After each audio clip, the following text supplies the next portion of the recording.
ফের মুখ্যমন্ত্রী মমতা বন্দ্যোপাধ্যায়ের নামে কুরুচিকর মন্তব্য বিজেপি নেতা দিলীপ ঘোষের।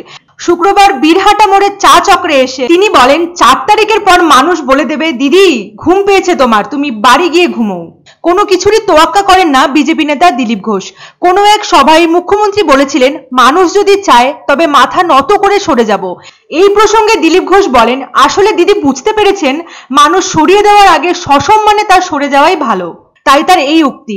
উল্লেখ্য, সাম্প্রতিক সময়ে দিলীপ ঘোষ মুখ্যমন্ত্রীকে বারংবার আক্রমণ করতে গিয়ে বিতর্কে জড়িয়েছেন। তাকে এই নিয়ে জাতীয় নির্বাচন কমিশন সতর্ক বার্তাও দিয়েছিলেন।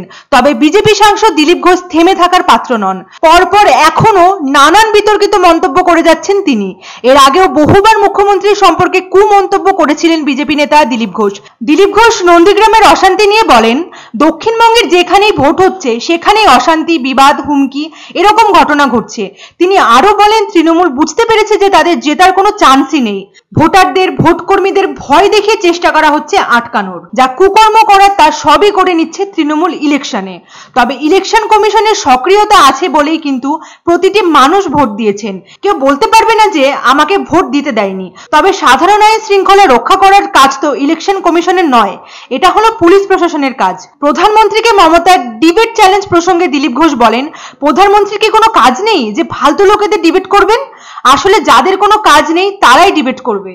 বিজেপি কাজ করে সাধারণ মানুষদের জন্য, প্রধানমন্ত্রী তাই করছেন।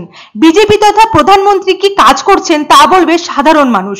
বিখ্যাত অভিনেতা দেবের সিনেমায় গরু পাচারকারী এনামুলের টাকা প্রসঙ্গে দিলীপ ঘোষ বলেন, সব তথ্য প্রমাণ আছে বলেই তো ইডি সিবিআই কে ডাকছে, মুখ্যমন্ত্রীকেও ডাকা হয়েছে, উনি জবাব দিবেন। এখন তথ্য প্রমাণ থাকলে কোর্টে জবাব দিতেই হবে। তাকে তো তারা নিজেরাই ঢুকেছে। টিএমসি পার্টিতে যারাই গেছেন তাদের সকলের গায়ে লেগে রয়েছে কালির দাগ। দিলীপ ঘোষ আরো বলেন, কলকাতার রাজপথের সাধু সন্তদের প্রসঙ্গে পশ্চিমবাংলার সমস্ত পেশার মানুষই কোনো না কোনো ভাবে প্রতারিত, বঞ্চিত। আর বাকি রইল সাধু সন্তরা।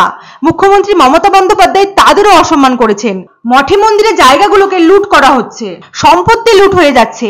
এর আগে গঙ্গাসাগর যাওয়ার পথে পুরুলিয়ার সাধুদের উপর আক্রমণ হয়, সেই দৃশ্যও আমরা সকলেই দেখেছি। সাধুদের জীবন ও ধন সম্পত্তির কোনো সুরক্ষাই নেই। সাধু সন্তরা দিন দিন রাস্তায় নামছেন। তারা বুঝতে পেরেছেন তৃণমূল থাকলে মঠ মন্দির চালানো মুশকিল। দিলীপ ঘোষ অর্জুন সিংকে হুমকি প্রসঙ্গে বলেন, ওখানে তো প্রায়ই ঝামেলা লেগেই থাকে, ওরম যদি প্রতিনিয়ত হতে থাকে তবে সুরক্ষা তো দেওয়া উচিত। এই ধরনের বহু মন্তব্য করেন মুখ্যমন্ত্রীকে কটাক্ষ করে বিজেপি সাংসদ দিলীপ ঘোষ। বুঝতে পেরেছেন সরিয়ে দেওয়ার আগে সসম্মানে সরে যাওয়া ভালো। আর এটা 4 তারিখের পরে মানুষ কিন্তু বলে দেবে যে দিদি ঘুম পেয়েছে, বাড়ি যাও। ইডি সিবিআই ডাকছে বহু লোককে, ওনাকেও ডাকা হয়েছে। এখন জবাব দেবেন উনি। তথ্য প্রমাণ যদি থাকে কোর্টে গিয়ে তার জবাব দিতে হবে।